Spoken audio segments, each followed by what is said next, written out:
Пенсионер не сдержал слез, узнав, благодаря кому остался жив. Все началось с того, что к машине скорой помощи в одной из деревень Подмосковья подбежала рыжая собака. Пес вставал на задние лапы и скулил. Казалось, он звал людей за собой.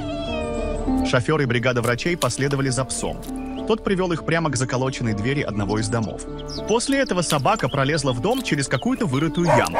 Люди оторвали доски от двери и тоже зашли в дом. Из-за ужасного запаха им пришлось закрываться рукавами.